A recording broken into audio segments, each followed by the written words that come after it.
आयुक्तालय कॉलेज शिक्षा राजस्थान के इस प्लेटफॉर्म ज्ञान सुधार सक्सेस साथी में आपका एक बार फिर से स्वागत है। आइए आज हम करते हैं जैम केमिस्ट्री के एमसीक्यूज जो कि रिएक्शन मैकेनिज्म्स से ताल्लुक़ रखते हैं। सबसे पहला क्वेश्चन जो हमारी स्क्रीन पे है वो है the reactivity order of the indicated functional groups towards a nucleophile. तो ये हमको कुछ क्रियात्मक समूह या फंक्शनल ग्रुप हमको दिए हुए हैं और हमसे ये पूछा है कि जहाँ ये तीर का निशान लगा है यानी इन कार्बन पर न्यूक्लियोफाइल का आक्रमण कितनी तीव्रता से होगा या उसके रिएक्टिविटी का या अभिक्रियाशीलता न्यूक्लियोफाइल के प्रति अभिक्रियाशीलता का क्रम इन कार्बन एटम्स का किस क्रम में होगा, किस ऑर्डर में होगा। तो इन्होंने इनको P, Q और R मार्क किया हुआ है और हम देख सकते हैं कि यहाँ C डबल बॉन्ड O क्योंकि ऑक्सीजन इलेक्ट्रोनेगेटिव है इसलिए पाई बॉन्ड के इलेक्ट्रॉन्स अपनी ओर खींच लेता है, तो कार्बन के ऊपर आता है डेल्टा प्लस और ऑक्सीजन के ऊपर आता है डेल्टा माइनस। और यही वजह है कि कोई भी न्यूक्लियोफाइल आकर जो सबसे पहले न्यूक्लियोफाइल अटैक करना चाहेगा वो इस कार्बन पर करना चाहेगा क्योंकि इस कार्बन पर डेल्टा प्लस चार्ज है। अब हम इसको देखते हैं, यहाँ पर कार्बन और नाइट्रोजन है और यहाँ नाइट्रोजन जो है वो ऑक्सीजन की तुलना में कम इलेक्ट्रोनेगेटिव है, तो उसका मतलब यहाँ जो डेल्टा प्लस चार्ज होगा वो उतना ज़्यादा नहीं होगा जितना कि इस केस में डेल्टा प्लस चार्ज होगा। एक और चीज़ देख लेते हैं, थर्ड जो हमारे पास ऑप्शन है इसमें हम देख सकते हैं कि C डबल बॉन्ड O, ये ऑक्सीजन सेम टू सेम यहाँ पर है, दोनों की इलेक्ट्रोनेगेटिविटी सेम है। उसका मतलब यहाँ पर भी जो न्यूक्लियोफाइल है उसका आक्रमण ज़्यादा होना चाहिए क्योंकि यहाँ पर ऑक्सीजन ज़्यादा इलेक्ट्रोनेगेटिव है और नाइट्रोजन की तुलना में ये ऑक्सीजन की इलेक्ट्रोनेगेटिविटी ज़्यादा है, तो पाई बॉन्ड के इलेक्ट्रॉन्स अपनी ओर ज़्यादा खींचेगा। लेकिन साथ ही साथ हम देख सकते हैं कि यहाँ OCH3 ग्रुप है और ऑक्सीजन के ऊपर लोन पेयर ऑफ इलेक्ट्रॉन्स हैं और वो अपने जो इस वजह से यहाँ जो कार्बन है उसके इलेक्ट्रॉन की कमी को ये थोड़ा कंप्लीट करता है या उसको पूरा करने की कोशिश करता है। कुल मिला के बात ये है कि इस कार्बन पर जो डेल्टा प्लस चार्ज है उसकी कुछ भरपाई ये इस इलेक्ट्रॉन डोनेटिंग ग्रुप की वजह से, इलेक्ट्रॉन दाता समूह की वजह से हो जाता है, या यहाँ इलेक्ट्रॉन का चार्ज ज़्यादा है और यहाँ इलेक्ट्रॉन का चार्ज उस तुलना में इलेक्ट्रॉन का घनत्व जो है वो यहाँ पर कम है। तो अगर हम इन तीनों को कंपेयर करें तो हम देखेंगे कि सबसे ज़्यादा न्यूक्लियोफाइल जो है इस पे तीव्रता से आक्रमण करेगा क्योंकि इसके इलेक्ट्रॉन की कमी को पूरा करने के लिए यहाँ हाइड्रोजन है जो कि इसकी कमी को पूरा नहीं कर सकता है। हाइड्रोजन के द्वारा इसके इलेक्ट्रॉन की कमी को पूरा नहीं किया जा सकता है। यहाँ पर इलेक्ट्रॉन की कमी को पूरा करने के लिए OCH3 है। यहाँ इलेक्ट्रॉन को खींचने वाला जो एटम है उसमें दम कम है, उसमें फोर्स कम है क्योंकि उसकी इलेक्ट्रोनेगेटिविटी ऑक्सीजन की तुलना में कम है। अगर इन तीनों को कंपेयर करें तो सबसे ज़्यादा इलेक्ट्रॉन की कमी इस कार्बन पर होगी, इसीलिए न्यूक्लियोफाइल का आक्रमण इसके ऊपर सबसे ज़्यादा होगा। और अगर हम इन चारों ऑप्शंस को देखते हैं तो देखेंगे कि P का हाईएस्ट होना चाहिए, सबसे ज़्यादा रिएक्टिविटी टुवर्ड्स न्यूक्लियोफाइल। तो हम देख सकते हैं यहाँ पर P है, यहाँ पर Q हाईएस्ट है, यहाँ Q हाईएस्ट है, यहाँ पर R हाईएस्ट है, तो ये तीनों नहीं होंगे ऑप्शन और ये वाला ऑप्शन होगा। तो इस तरह से ये हमने आंसर चुना बहुत आसानी से। Q का कम क्यों है एक बार देख लेते हैं, हालांकि इसको एग्जामिनेशन में पूछा नहीं है लेकिन जानना ज़रूरी है। Q इसलिए कम है क्योंकि एक तो नाइट्रोजन की इलेक्ट्रोनेगेटिविटी जो है वो ऑक्सीजन की तुलना में कम है, इसीलिए यहाँ जो कार्बन पर इलेक्ट्रॉन की कमी पैदा होती है, उत्पन्न होती है, ये उतनी तेज़ी से उतनी तीव्रता से खींचता नहीं है पाई बंद के इलेक्ट्रॉन्स को, तो यहाँ कमी उतनी ज़्यादा नहीं होती है, न्यूक्लियोफाइल यहाँ पर आक्रमण करेगा। लेकिन R जो ये है इसमें यहाँ इलेक्ट्रॉन डेंसिटी ऑक्सीजन के ऊपर है और तो न्यूक्लियोफाइल का जो अटैक है वो रिपेल होता है और इसकी कमी को भी ये कुछ हद तक पूरा करता है। तो ये क्रम है, इस वजह से ये this is the correct answer. Let's look into the next information. इससे पहले कि हम नेक्स्ट क्वेश्चन को करें, आइए देख लेते हैं हमारे पास स्क्रीन पे जो इंफॉर्मेशन है वो क्या है। देखिए, सैलिसाइलिक एसिड का एसिटिक एनहाइड्राइड से जब रिएक्शन करवाते हैं तो OH ग्रुप का जो है वो यहाँ पर ये एस्टरिफिकेशन रिएक्शन होता है और हम देख सकते हैं कि OCO CH3 ग्रुप जो है वो यहाँ पर जुड़ा और हमको मिला acetyl salicylic acid. Acetyl salicylic acid एक इम्पॉर्टेंट कंपाउंड है और इसके बारे में क्वेश्चन सिर्फ जैम में ही नहीं, नेट में भी पूछा जाता है, तो इसको आप ध्यान में रखिएगा। हमारे पास नेक्स्ट क्वेश्चन है, the major product formed in the reaction. हमको ये सैलिसिलिक एसिड दिया हुआ है, हमको ये एसिटिक एनहाइड्राइड दिया हुआ है, एसिड कैटलिस्ट है और हमको ये 4 ऑप्शन दिए हुए हैं।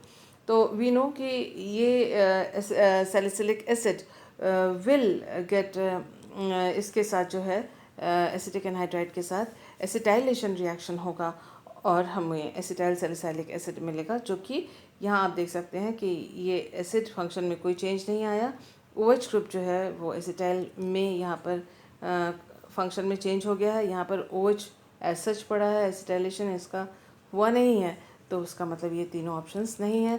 Answer is option number A. This question, इसी से रिलेटेड क्वेश्चन नेट में भी आया हुआ है कुछ एक सालों पहले, तो इसलिए आप जो एसिटाइल सैलिसाइलिक एसिड या एसिटाइलेशन रिएक्शन है इसको आप इम्पॉर्टेंट मानकर ध्यान में रखिएगा। नेक्स्ट इन्फॉर्मेशन जो हमारे पास है वो है एक टर्शरी एल्काइल ब्रोमाइड। यहाँ पर टर्शरी ब्यूटाइल ब्रोमाइड है और इसका देखिए आप अल्कोहल से रिएक्शन करवाएं या बेस से रिएक्शन करवाएं तो क्या होगा। अगर आप बेस के साथ रिएक्शन करवाते हैं तो एलिमिनेशन रिएक्शन होगा, E2 एलिमिनेशन, और यहाँ जो ब्रोमो ग्रुप है या हैलोजन है ये इलेक्ट्रोनेगेटिव है, इसलिए इंडक्टिव इफेक्ट से अपने और ये बॉन्ड के इलेक्ट्रॉन्स को आकर्षित करता है या अट्रैक्ट करता है। जो CH3 है इस जो ग्रुप है इससे ये वाला कार्बन, क्योंकि इलेक्ट्रॉन डेफिशिएंट हो जाता है ये कार्बन, तो ये अपने इलेक्ट्रॉन की कमी को पूरा करने के लिए इन जो एल्काइल ग्रुप्स की सहायता लेता है। वो इलेक्ट्रॉन को पुश करते हैं और इसके इलेक्ट्रॉन डेफिशिएंसी को, इसके इलेक्ट्रॉन न्यूनता को वो पूरा करते हैं, जिसकी वजह से इन कार्बन पर इलेक्ट्रॉन की कमी हो जाती है और वो क्या करते हैं, वो अपने से जुड़े, इनसे जो बॉन्डेड हाइड्रोजन है उन बॉन्ड्स के इलेक्ट्रॉन को अपनी ओर खींचते हैं। तो सबसे कमज़ोर हाइड्रोजन उसकी ओर, उसके बॉन्ड इलेक्ट्रॉन्स इन्होंने अपनी ओर खींचे, जिसकी वजह से ये जो कार्बन हाइड्रोजन बॉन्ड है ये वीक बॉन्ड हो जाते हैं, ये वीक बॉन्ड हो जाते हैं, कमज़ोर बॉन्ड हो जाते हैं और इनको तोड़ना आसान होता है। किससे तोड़ना आसान होता है? इनको बेस के द्वारा तोड़ना आसान होता है। ये वीक बॉन्ड हैं, इनके इलेक्ट्रॉन्स चले जाते हैं कार्बन की ओर, तो यानी ये H+ के रूप में बाहर आसानी से बेस के द्वारा निकाले या एब्स्ट्रैक्ट किए या निष्कासित किए जा सकते हैं। तो जब भी इस तरह से टर्शरी हैलाइड है और इथॉक्साइड आयन या एल्कोक्साइड आयन बेस की तरह है तो एलिमिनेशन रिएक्शन होने के चांसेस होते हैं, एलिमिनेशन रिएक्शंस होते हैं। इसके अलावा अगर हम अल्कोहल से इसका रिएक्शन करवाते हैं तो आप देख सकते हैं कि इसमें ये जो एल्कोक्साइड आयन है वो यहाँ पर सब्स्टिट्यूट हुआ है, Br- जो है यहाँ से निकला है। अगर सब्स्टिट्यूशन हुआ है तो SN1 हुआ है तो यानी आयनाइजेशन से इस तरह से आपको प्रोडक्ट मिलेगा। और अल्कोहल के द्वारा साथ ही साथ आयनाइजेशन के साथ ही एलिमिनेशन भी हो सकता है और इस तरह से E1 एलिमिनेशन के द्वारा भी आपको एल्कीन प्रोडक्ट हमको मिल सकता है। तो इन बातों का हम ध्यान में रखते हैं। एक और बात जो अपने को मालूम होनी चाहिए, देखिए दिस इज़ मिथॉक्साइड आयन और यहाँ से इसने हाइड्रोजन को एब्स्ट्रैक्ट किया और हम देख सकते हैं कि एलिमिनेशन रिएक्शन हुआ और टर्शरी ब्यूटाइल हैलाइड से या टर्शरी ब्यूटाइल ब्रोमाइड से हमको आइसोब्यूटिलीन प्राप्त हुआ। एक और चीज़ हमें ध्यान में रखनी है, जो आइसोब्यूटिलीन है या कोई भी एल्कीन है उसमें जब हाइड्रोजन ब्रोमाइड का एडिशन होता है तो 2 तरीके से हो सकता है। इन the absence of peroxide, peroxide के एब्सेंस में होगा तो मार्कोनिकॉफ नियम के अनुसार एडिशन होगा। मार्कोनिकॉफ नियम में हाइड्रोजन उस कार्बन पर जुड़ेगा जहाँ पर पहले से ही हाइड्रोजन ज़्यादा हों। हाइड्रोजन का नंबर जहाँ ज़्यादा है डबल बॉन्ड में, ये 2 कार्बन है, एक में 2 हाइड्रोजन है, एक में कोई भी हाइड्रोजन नहीं है, so hydrogen will go to that carbon which has more number of hydrogen atom in the absence of peroxide. और इस वजह से ये देखिए आप CH2 जो है CH3 में कन्वर्ट हो गया है, and halogen will go to the carbon which has less number of hydrogen. तो यहाँ पर इसके पास कोई हाइड्रोजन नहीं था इस डबल बॉन्ड के कार्बन में, तो वहाँ जाके हाइड्रोजन जाके जुड़ा है, और हमें ये more substituted alkyl halide product के रूप में मिला है, और ये मार्कोनिकॉफ नियम के अनुसार है। इन केस यदि अगर हम पेरोक्साइड का यूज़ करते हैं, तो अगर हमने यहाँ पर पेरोक्साइड यूज़ किया, एब्सेंस ऑफ पेरोक्साइड है यानी पेरोक्साइड यहाँ नहीं है, यहाँ पेरोक्साइड है, ऐसे में मार्कोनिकॉफ नियम का जस्ट रिवर्स हो जाता है। उसका मतलब हाइड्रोजन उस कार्बन से जुड़ेगा जहाँ पर हाइड्रोजन की संख्या कम है, या हाइड्रोजन जिस डबल बॉन्ड के कार्बन पर हाइड्रोजन का नंबर कम है उस पर हाइड्रोजन जाके जुड़ेगा, and bromo will go to add to that carbon जिस पे हाइड्रोजन ज़्यादा है।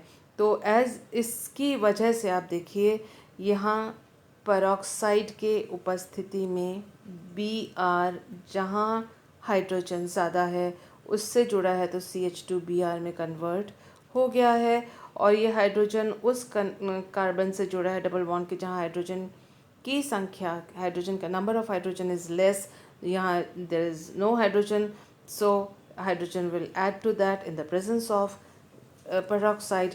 तो आप देखिए ये CH बॉन्ड यहाँ पर बना है। तो इस तरह से हमको ये दोनों प्रोडक्ट्स प्राप्त होते हैं इन the absence of peroxide, in the presence of peroxide. तो ये दोनों चीज़ें हमने अपने ध्यान में रखी। And let's solve the next question. Identify K and M in the following reaction sequence. तो ये रिएक्शन हमको ये कंपाउंड दिया हुआ है, इसमें K और M क्या है हमें ये बताना है। हमने अभी अभी पढ़ा है कि NaOET सोडियम मेथॉक्साइड और इथेनॉल के प्रेजेंस में यहाँ पर ये टर्शरी ब्यूटाइल हैलाइड है, और तो एलिमिनेशन रिएक्शन होगा बेस की उपस्थिति में। तो ये Br और यहाँ से या किसी एक सारे के सारे, क्योंकि मिथाइल ग्रुप बराबर हैं, किसी एक मिथाइल ग्रुप से एक हाइड्रोजन यहाँ से चला जाएगा, H और Br यहाँ से हटेंगे और कार्बन के बीच में डबल बॉन्ड आएगा और हमको मिलेगा आइसोब्यूटिलीन। सो ये जो K है वो ये है। फिर इन्होंने ये प्रोडक्ट हमको दिया है। अब डबल बॉन्ड से यहाँ तक कैसे पहुँचे, तो हम देखते हैं कि यहाँ पर जो Br है वो कहाँ एडेड है, उस कार्बन से जहाँ पर हाइड्रोजन का काउंट, हाइड्रोजन का नंबर ज़्यादा है, वहाँ पर Br जुड़ा है, उसका मतलब यहाँ पेरोक्साइड होना चाहिए। ऐड क्या होना चाहिए, HBr ऐड होना चाहिए इन the presence of hydrogen peroxide. तो ये M जो है वो ये रिएजेंट्स हैं। So this was quite easy. Let's look into the next information. देखिए ये साइक्लोहेक्सानोन है या साइक्लोएल्केनोन है ये। तो आप देख सकते हैं कि KMnO4 का ऑक्सीडेशन जब होता है तो ये रिंग ब्रेकिंग होती है और कोई भी कार्बन का लॉस नहीं होगा। यहाँ ये जो C डबल बॉन्ड O है वो COOH में, और ये जो साथ में जहाँ से क्लीव हुआ है, बॉन्ड क्लीवेज हुई है या बॉन्ड ब्रेकिंग हुई है, ये भी COOH में कन्वर्ट हो जाएगा। तो लेट्स काउंट। देखिए 1 2 3 4 5 एंड 6, 1 2 3 4 5 एंड 6। तो कोई भी कार्बन का लॉस नहीं हुआ है, बॉन्ड जो रिंग ब्रेकिंग हुई है और दोनों सिरों में COOH यानी डाइकार्बोक्सिलिक एसिड हमें प्रोडक्ट के रूप में मिला है जब हम साइक्लोएल्केनोन का ऑक्सीडेशन KMnO4 के साथ करते हैं। तो पहली इन्फॉर्मेशन ये है। अब नेक्स्ट है कि जब इस तरह से डाइकार्बोक्सिलिक एसिड है उसका हम अल्कोहल के साथ इन द प्रेजेंस ऑफ एसिड हम उसका ट्रीटमेंट या रिएक्शन करते हैं, तो हम देख सकते हैं कि दोनों जो COOH दोनों एंड के थे वो जो है वो उनका एस्टेरिफिकेशन हो गया है, और आप देख सकते हैं कि CH2 4 है ये। So number of carbon atoms यहाँ पर कोई लॉस नहीं हुआ है, और जो मेन चेन था जिसमें 6 थे कार्बन वो वैसे ही रहे, सिर्फ एंड में COOET या COOC2H5 जो है वो जुड़ गया है।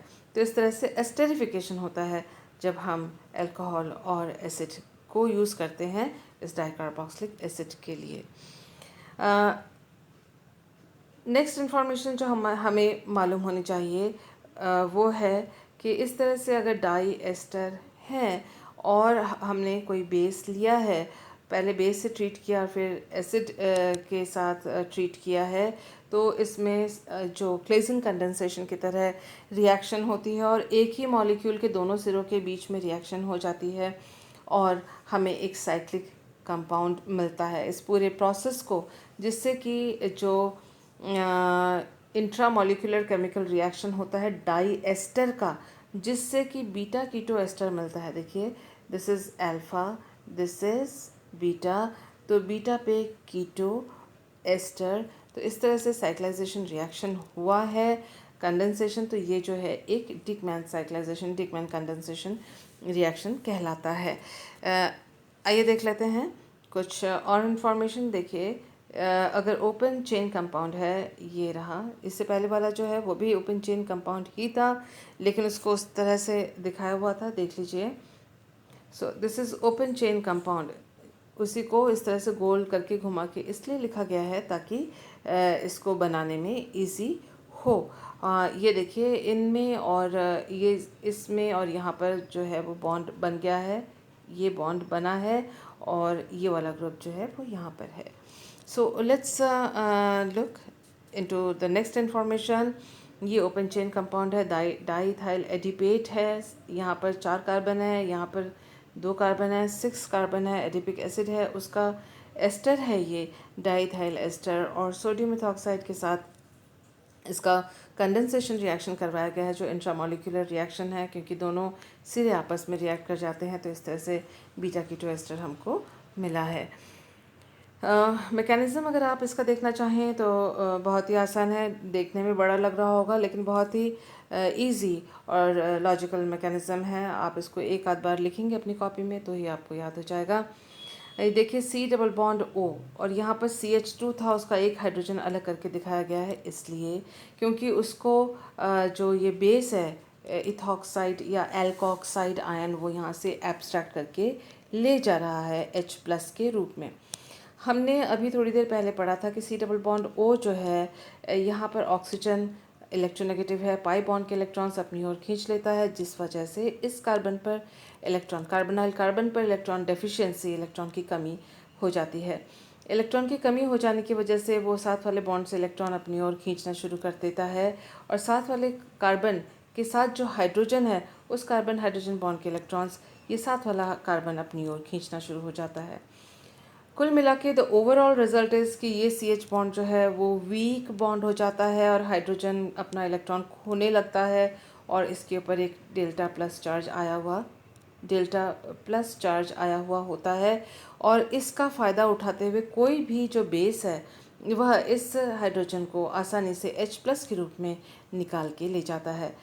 कुल मिला के हमें ये कहना चाहिए कि this hydrogen is active hydrogen या इसे कहते हैं हम acidic hydrogen. So acidic hydrogen है, इसीलिए इसको कोई भी बेस आराम से एब्स्ट्रैक्ट करके एज H+ निकाल कर यहाँ से ले जाता है।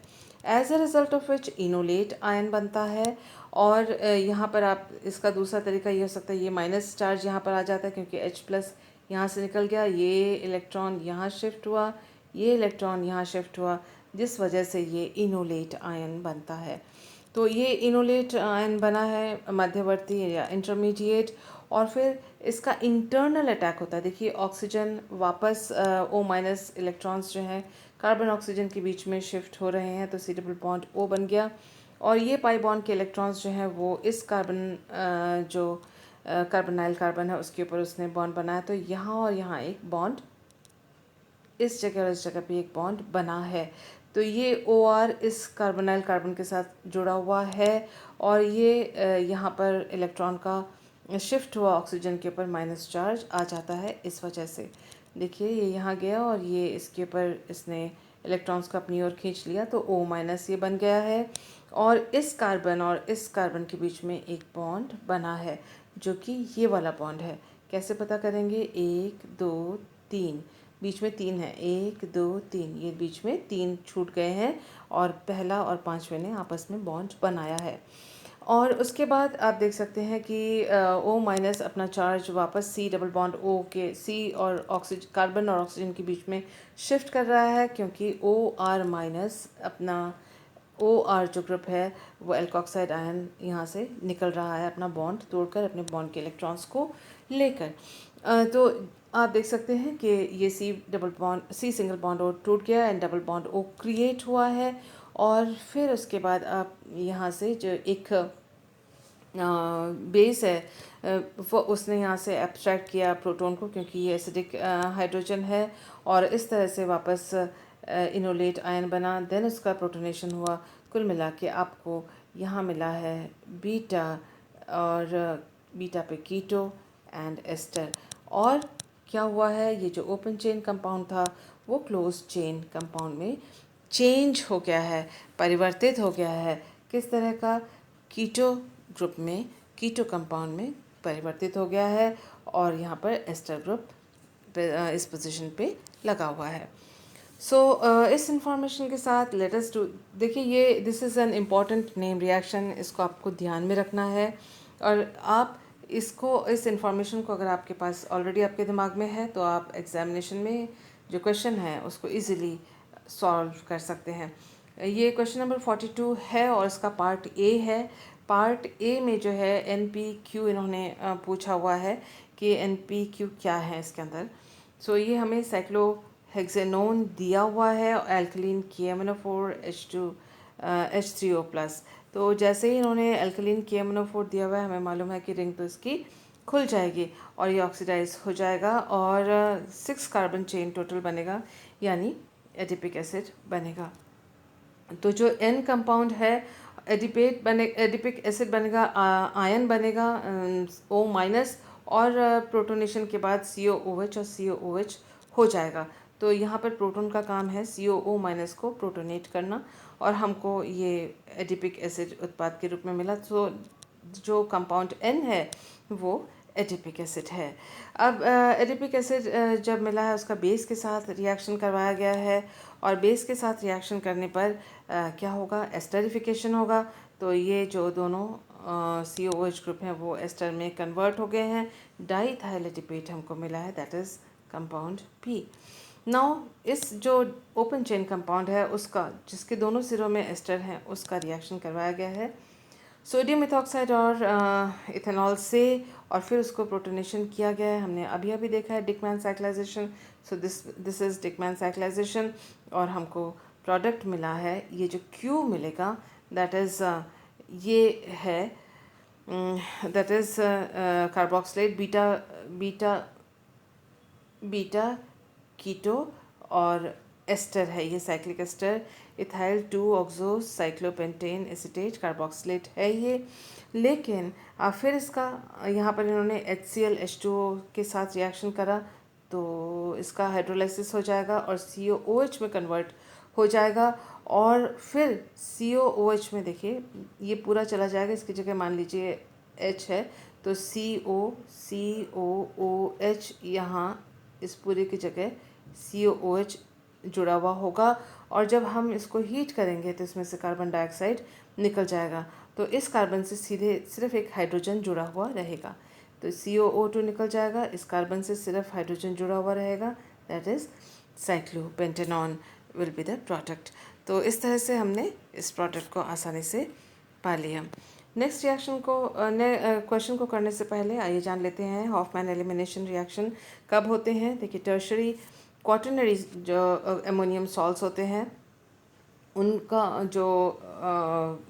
जब हम ट्रीटमेंट करते हैं, अगर वो हेलाइड हैं तो हेलाइड का ट्रीटमेंट अगर हम करते हैं सिल्वर ऑक्साइड के साथ, तो जो हेलाइड्स हैं उसकी जगह, यानी हेलाइड्स हैं उसकी जगह OH- जुड़ जाता है, आ जाता है, और फिर जब उसको हीट करते हैं तब उसमें एलिमिनेशन रिएक्शन होता है और डबल बॉन्ड हमको प्राप्त होता है, और साथ ही मिलता है एक एमीन, टर्शरी एमीन।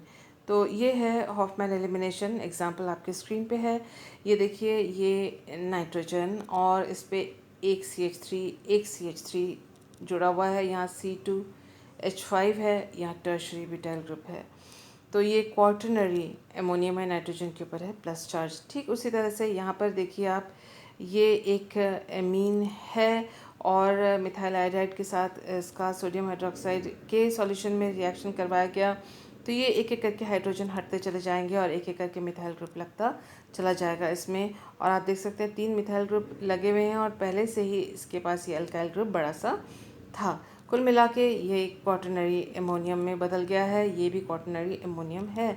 इसके बाद जब सिल्वर ऑक्साइड या AgOH के साथ ट्रीट करते हैं तो OH की जगह आ जाता है, सॉरी Br की जगह आ जाता है OH। तो आप यहाँ भी देख सकते हैं कि यहाँ आयोडीन था और AgOH के साथ रिएक्शन करवाते हैं तो इसकी जगह OH लग जाएगा। फिर उसको जब हम हीट करते हैं तब बॉन्ड ब्रेकिंग होती है। देखिए हॉफमैन एलिमिनेशन के लिए ज़रूरी है कि बीटा कार्बन पर हाइड्रोजन हो। तो हम ढूंढते हैं कि इसमें बीटा कार्बन है ही नहीं, इसमें बीटा कार्बन है ही नहीं, तो उनसे हाइड्रोजन एलिमिनेट नहीं हो सकता। यहाँ बीटा हाइड्रोजन है, बीटा हाइड्रोजन इधर है और बीटा हाइड्रोजन इधर है, तो बीटा कार्बन होना चाहिए। यहाँ बीटा कार्बन नहीं है, बीटा कार्बन नहीं है, ये अल्फ़ा कार्बन है, अल्फ़ा कार्बन से ये बीटा कार्बन तीन जुड़े हुए हैं। ठीक उसी तरह से ये एक अल्फ़ा कार्बन है, ये एक अल्फ़ा कार्बन है जो नाइट्रोजन से सीधे जुड़ा हुआ है और उससे अल्फ़ा कार्बन से जुड़ा हुआ है एक बीटा कार्बन। तो ये ब्लू से ये बीटा यहाँ पर शो किए हुए हैं, इन जगहों से हाइड्रोजन जा सकता है।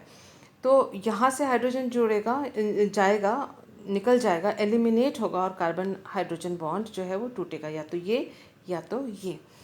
तो हम देखते हैं कि यहाँ देखिए 93% जो है वो इस तरह से टर्शरी ब्यूटाइल ग्रुप के टूटने पर बना है। देखिए ये वाला जो ग्रुप है, बड़ा ग्रुप है, स्टेरिक एंडोरेंस कर रहा है, तो ये कार्बन नाइट्रोजन बॉन्ड ये वाला टूटेगा और यहाँ से एक हाइड्रोजन, इन ये तीनों क्योंकि बराबर हैं तो इन तीनों में से किसी एक का हाइड्रोजन चला जाएगा। तो आप देख सकते हैं एक हाइड्रोजन अगर यहाँ चला गया तो CH3 से CH2 में कन्वर्ट हो जाएगा, ये रहा CH2 में, और ये सेंट्रल कार्बन वो ये रहा, और इसमें CH3 और CH3 जुड़े हुए हैं, वो ये दोनों CH3 हैं। तो इस तरह से आप देख सकते हैं कि यहाँ ये कार्बन हाइड्रोजन बॉन्ड क्लीवेज होने पर ये एल्कीन हमको मिला, और जो टर्शरी अमोनियम एमीन जो बचा है उसमें दो मिथाइल ग्रुप और ये इथाइल ग्रुप ये रहा उसमें जुड़ा हुआ है। दूसरे तरीके से भी हो सकता है, दूसरे तरीके से भी क्लीवेज हो सकती है जो, लेकिन इसकी परसेंटेज कम होगी। दूसरे तरीके से है कि बड़ा ग्रुप तो इस नाइट्रोजन के साथ रह जाए और ये छोटा वाला ग्रुप जो इथाइल ग्रुप है वो टूटे और यहाँ से एक हाइड्रोजन भी यहाँ से निकल जाए, जिससे कि हमको ये इथीन प्रोडक्ट मिले। But this is minor product, जैसा कि आप देख सकते हैं। यहाँ आप देखें कि ये 3 मिथाइल ग्रुप हैं और ये अल्फ़ा कार्बन है और ये बीटा कार्बन है। बीटा कार्बन में यहाँ बीटा हाइड्रोजन है। कौन सा हाइड्रोजन, बीटा हाइड्रोजन यहाँ से जाएगा? तो देखिए ये आप देख सकते हैं, ये जो 95% या हाई परसेंटेज बताया हुआ है उसमें CH2 से ये CH2 जो है वो ये वाला CH2 है, CH2 ये CH2 है और ये जो CH2 है वो ये वाला CH2 है। तो आप देख सकते हैं कि यहाँ से हाइड्रोजन गया है और इसमें से भी जा सकता है और इसमें से भी जा सकता है, लेकिन गया इसमें से है क्योंकि लेस सब्स्टिट्यूटेड एल्कीन जो है इसमें बनना फेवरेबल होता है। वो इसलिए क्योंकि जब इसमें बॉन्ड ब्रेकेज होता है तो इधर से जो है हाइड्रोजन का जाना ज़्यादा फेवरेबल होता है। जब हम इसकी स्टीरियो केमिस्ट्री पढ़ेंगे, एंटी एलिमिनेशन देखेंगे इसके कॉन्फॉर्मेशन का, तब हम पाएंगे कि ये जो हाइड्रोजन है उसके निकलने से जो ट्रांजिशन स्टेट में स्टेरिक हिंडरेंस कम होता है। इसीलिए अगर यहाँ चॉइस है तो हाइड्रोजन वहाँ से जाएगा जिसके जाने से जहाँ सब्स्टिट्यूशन कम है और जिसके निकलने से जो एल्कीन बनेगा वो लेस सब्स्टिट्यूटेड कम प्रतिस्थापित एल्कीन उत्पाद होगा वो मेजर होगा। दूसरा तरीका ये है कि इस हाइड्रोजन से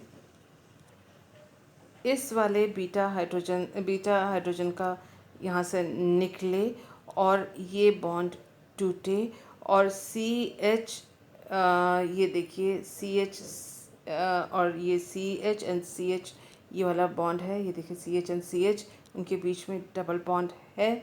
एक तरफ CH3 इसमें लगेगा, एक तरफ CH3 यहाँ लगेगा। ये दोनों CH3 इधर इन बॉन्ड्स के डबल बॉन्ड के दोनों सिरे में हैं। ये मोर सब्स्टिट्यूटेड एल्कीन है, ये लेस सब्स्टिट्यूटेड एल्कीन है, क्योंकि इस डबल बॉन्ड में केवल एक प्रतिस्थापित है और 3 हाइड्रोजन हैं। इस डबल बॉन्ड में 2 प्रतिस्थापित हैं और 2 हाइड्रोजन हैं। तो दिस इज़ मोर सब्स्टिट्यूटेड, लेकिन जिस ट्रांजिशन स्टेट से ये बनेगा वो अनस्टेबल है, इसीलिए इसकी मात्रा, इसका अमाउंट जो है वो कम होता है।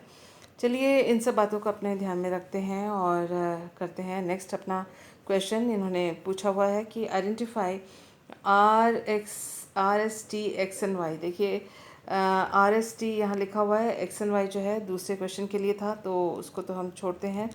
इसको इस वाले क्वेश्चन को करते हैं जहाँ पर हमने R, S और T को निकालना है, आइडेंटिफाई करना है। हमको ये क्वाटरनरी अमोनियम आयन दिया हुआ है और इसमें OH ग्रुप पे लगा हुआ है, यानी सिल्वर हाइड्रोक्साइड वाला जो स्टेप है इन्होंने कर रखा है, हेलोजन हटा रखा है और इसको हीट करने के लिए कहा है। हीट करते ही एलिमिनेशन रिएक्शन होगा और हम देख सक रहे हैं कि ये जो पूरा मॉलिक्यूल है ये सिमेट्रिक है, यानी ये हिस्सा और ये हिस्सा एकदम बराबर है। तो चाहे कोई सा भी बॉन्ड तोड़िए, ये या और बीटा हाइड्रोजन ये निकालिए, चाहे ये बीटा हाइड्रोजन निकालिए, जहाँ से बीटा हाइड्रोजन निकलेगा और जहाँ से कार्बन नाइट्रोजन बॉन्ड टूटेगा उनके बीच में एक डबल बॉन्ड क्रिएट होता है। तो हमने इसको इस तरह से बनाया। अब देखें कि इधर का बॉन्ड तोड़ा और ये प्रोडक्ट हमने बनाया। So this is R। और फिर इन्होंने दिया हुआ है मिथाइल हाइड्राइड के साथ दोबारा इसका रिएक्शन करो। देखिए ये जो पूरी रिंग है टूटी है, लेकिन इसमें से कार्बन हट के कहीं कोई गया नहीं है, क्योंकि ये पूरी एक रिंग थी, क्लोज्ड रिंग कंपाउंड था। तो सारे कार्बन यहीं जुड़े हुए हैं और नाइट्रोजन जो है हमको ये टर्शरी नाइट्रोजन हमको मिला है, एमीन मिला है।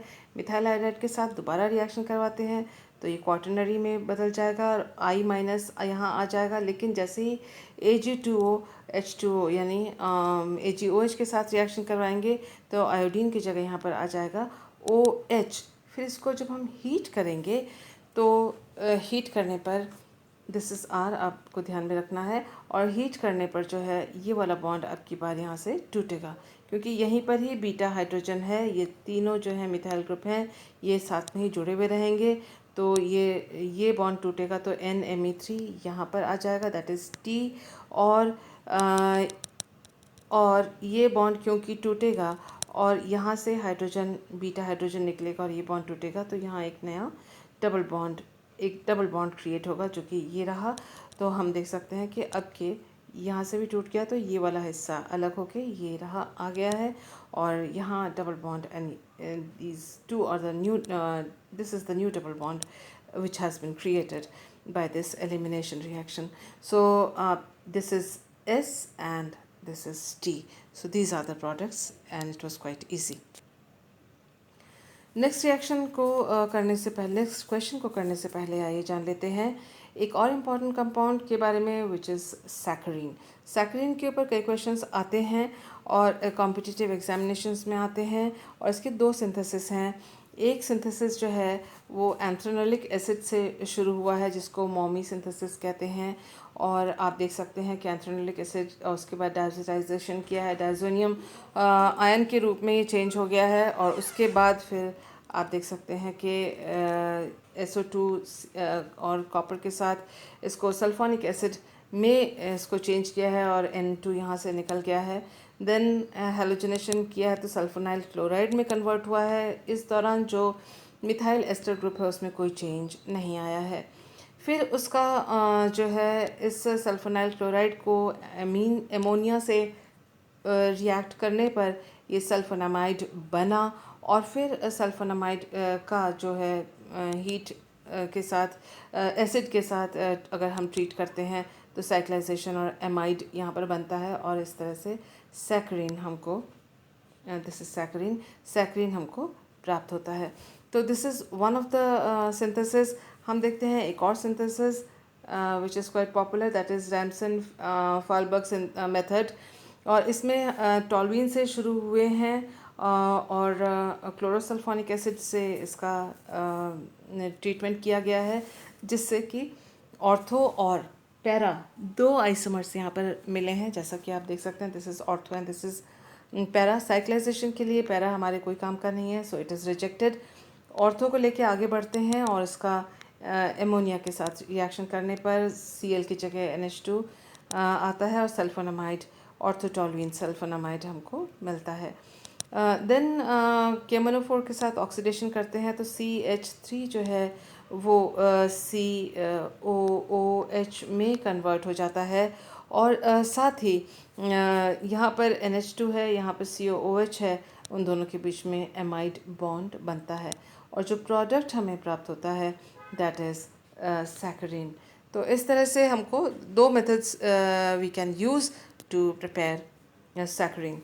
सो the next question here is, देखिए identify RS T Y and X and Y दिया हुआ है। इससे पहले वाले एग्जामिनेशन पहले वाले MCQ में हमने RST को पहले कर लिया था। यहाँ पर हम देख ही सकते हैं clearly only X and Y are given, so we are looking for X and Y। तो X and Y क्या है, हमने अभी सारा रिएक्शन पढ़ा है। ये सल्फोनाइल क्लोराइड है, ऑर्थोटोलुइन सल्फोनाइल क्लोराइड है, एमोनिया के साथ रिएक्शन हुआ है तो नेचुरली एमाइड बनेगा, और आप देख सकते हैं कि ये हमारा कंपाउंड होगा जो कि X है। और उसके बाद इसका KMnO4 के साथ ट्रीटमेंट किया है। KMnO4 के साथ ट्रीटमेंट करने पर CH3 जो है वो COOH में कन्वर्ट हो जाएगा, और फिर हीट और HCl के साथ ये रिंग क्लोजर होगा और सैकरीन बनेगा, और Y इसका सैकरीन का मॉलिक्यूल होगा। So I hope this video was useful to you. Thank you for being with me.